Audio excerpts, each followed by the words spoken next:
আজকে আলোচনা করব সামনে হোলি আসছে। এই হোলির রঙে অনেকে রং খেলা করবে।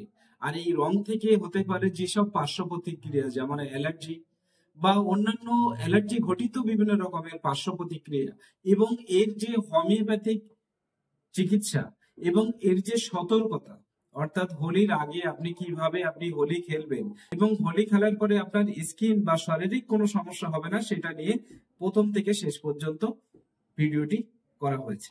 তো চলুন দেরি না করে শুরু করা যাক।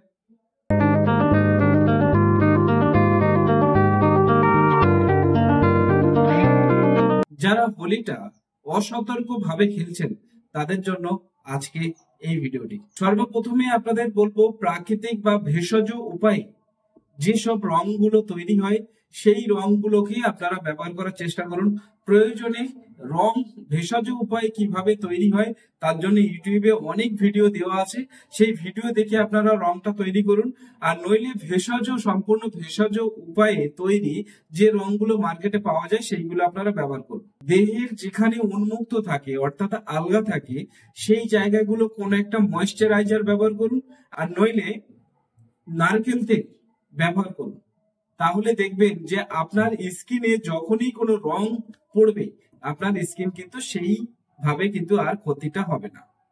যাতে চোখ মুখ এর মধ্যে যাতে রং না যায় তার জন্য আপনারা প্রয়োজনে সানগ্লাস ব্যবহার করুন। আর নইলে আপনারা এমন ভাবে সতর্কতা অবলম্বন করুন যাতে আপনাদের স্কিনে যা পড়ছে পড়ুক, কিন্তু চোখে এবং মুখের মধ্যে যেন না পড়ে। বিশেষ করে হাত এবং মুখ, যেখানে নখের ভিতরে বা বাইরের দিকে যে অংশগুলো আলগা থাকে বা যে অংশগুলো আপনি হোলিকে লাগাতে চাইছেন বা কেউ আপনার হোলির রং লাগিয়ে দিতে পারে, সেই জায়গায় ভালো করে পেট্রোলিয়াম জেলি, যে হোমিওপ্যাথিক অয়েন্টমেন্ট পাওয়া যায়, এই পেট্রোলিয়াম জেলি আপনারা লাগিয়ে নিন। তাহলে আপনাদের স্কিনের উপরে যতই রং পড়ুক না কেন সেটা কিন্তু ডিপ ভাবে কিন্তু স্কিনকে আর সাইড এফেক্ট করবে না। এখন থেকেই পর্যাপ্ত পরিমাণে জল খাওয়ার চেষ্টা করুন। যখনই আপনি পর্যাপ্ত পরিমাণে জল খাবেন তখন কিন্তু স্কিনের সাইড এফেক্টটা তৈরি হবে না, স্কিনের মধ্যে যে দুর্বলতা সেটাও কিন্তু থাকবে না। সাধারণত হোলির সময় আমরা যে জিনিসগুলো দেখি, কারো চোখে চুলকানি থাকে, কারো মুখের মধ্যে প্রচন্ড র্যাশ এবং চুলকানি হয়, কারো কারো মাথার মধ্যে প্রচুর পরিমাণে চুলকানি এবং দানা জাতীয় জিনিস বেরিয়ে যায়। যাদের স্কিন একেবারে শুষ্ক হয়ে গেছে তাদের জন্য কিন্তু স্কিনটা খুবই ক্ষতি করে দেয়। এই জন্য আমাদের অ্যাডভান্স সতর্ক হওয়া খুবই জরুরি। এবার আসি হোলির জন্য যে সতর্কতা ছাড়াও হোমিওপ্যাথিক বেশ কিছু ওষুধ, যেগুলো আপনাকে এই সময়ে অ্যালার্জি ঘটিত কোনো সমস্যা বা কোনো পার্শ্ব প্রতিক্রিয়া যাতে না হয় তার জন্য কিছু সাইড এফেক্ট ছাড়া কিছু হোমিওপ্যাথিক ওষুধের নাম বলবো। তো সর্বপ্রথম, যাদের মুখের মধ্যে কোনো রং যখনই লাগে সঙ্গে সঙ্গে স্কিনে অ্যালার্জি বেরিয়ে যায়, এই অ্যালার্জি কারণে যদি কোনো রকম সমস্যা তৈরি হয় তাহলে আমাদের হোমিওপ্যাথিক একেবারে স্পেসিফিক ওষুধ, সেটি হচ্ছে ন্যাকটামিও 30। এই ওষুধটি 2 ফোঁটা সকালে এবং 2 ফোঁটা সন্ধ্যেবেলা নিয়মিত যদি খাওয়া যায় সেই সময়ে, বা হোলি রং খেলার আগে যদি আপনারা প্রিভেনশন হিসেবে যদি নিতে পারেন তাহলে কিন্তু স্কিন অ্যালার্জি হওয়ার সম্ভাবনা প্রায়ই থাকে না। যাদের ত্বক চুলকে চুলকে একেবারে ফুলে গেছে, সেখানে লাল হয়ে গেছে, এরকম পজিশন যদি থাকে তাহলে এপিসমেল 30 একবারের জন্য 1 ডোজ ব্যবহার করবেন। যদি চোখের মধ্যে চুলকানি আসে তাহলে অবশ্যই ইউফ্রেশিয়া 30 1 ফোঁটা করে দিনে 3 বার ব্যবহার করলে চোখের মধ্যে যে সমস্যা সেটা কিন্তু কেটে যাবে। এবার আসি যাদের অ্যালার্জির কারণে, বিশেষ করে যাদের রং খেলার পরেই কারো কারো শ্বাসকষ্ট যদি দেখা যায়, সেই সময় একেবারে স্পেসিফিক ওষুধ হচ্ছে আর্সেনিক অ্যালবাম 30। এই ওষুধটি 2 ফোঁটা করে প্রতি 2 থেকে 3 ঘন্টা অন্তর 1 থেকে 2 বার অথবা 3 বারের মধ্যেই আপনার কিন্তু এই শ্বাসকষ্টের সমস্যা কিন্তু এই আর্সেনিক অ্যালবামের মাধ্যমে চলে যাবে।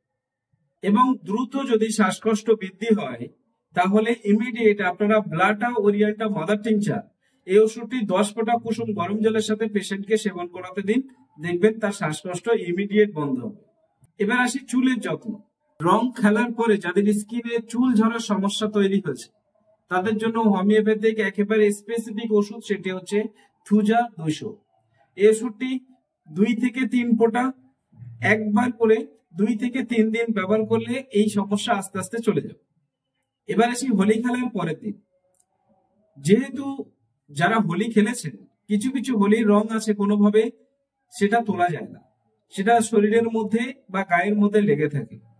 এর জন্য আপনারা উপযুক্ত ভালো কন্ডিশনার শ্যাম্পু চুলের জন্য এবং ভালো ভেষজ সাবান ব্যবহার করুন। তার মধ্যে নিম এবং অ্যালোভেরা যুক্ত আছে এমন সাবান আপনারা ব্যবহার করুন। এবং এই সাবান ব্যবহারের সাথে সাথে আপনারা দেখবেন যদি তার স্কিন থেকে বিশেষ করে সেই রঙের দাগ না যায়, তাহলে একই দিনে তোলার চেষ্টা করবেন না। সেই জায়গায় আপনারা একটু অলিভ অয়েল অথবা নারকেল তেল সেই যেখানে যেখানে আপনার দাগ আছে সেখানে লাগিয়ে রাখুন। লাগিয়ে রেখে কিছুক্ষণ পরে বা আপনি 1 থেকে 2 ঘন্টা পরে ওটাকে ধুয়ে ফেলুন। তারপরের দিন আবার ওই অলিভ অয়েল লাগান, তারপরে ধুয়ে ফেলুন। দেখবেন আপনার স্কিন ধীরে ধীরে 4 থেকে 5 দিনের মধ্যে পরিষ্কার হয়ে যাবে। কোনোভাবেই কিন্তু আপনারা একদিনে তোলার চেষ্টা করবেন না, তাহলে কিন্তু আপনাদের স্কিনে পরবর্তীকালে কিন্তু র্যাশ হয়ে যাওয়ার সম্ভাবনা থাকবে। তো বন্ধুরা, এই ছিল আজকে আমার ভিডিও। যদি মনে হয় আপনাদের এই হোলির দিন বা রং খেলার দিন আপনাদের কোন রকম সমস্যা তৈরি হয়েছে, তার জন্য হোমিওপ্যাথিক ওষুধ আমি আপনাদের জন্য বলে দিয়েছি। এই ওষুধ আপনারা নিয়ম সাপেক্ষে ব্যবহার করুন এবং ওর সাথে সতর্কতা অবলম্বন করুন। আর যদি মনে হয় এই ভিডিও দেখে আপনাদের বিশেষ কোনো কিছু উপকৃত হয়েছে বা আপনাদের অনেক কিছু লাভবান হয়েছেন, সেক্ষেত্রে অবশ্যই খুব দ্রুত ভিডিওটিকে শেয়ার করে দিন। এবং আপনাদের যদি মনে হয় বিশেষ কিছু পরামর্শের প্রয়োজন আছে, তাহলে অবশ্যই আপনারা ভিডিওতে আপনারা কমেন্ট করুন। তো বন্ধুরা, আপনারা সতর্কতা অবলম্বন করুন, হোলি খেলুন, উৎসব পালন করুন এবং ওর সাথে সাথে হোমিওপ্যাথিকে সঙ্গে রাখুন। নমস্কার।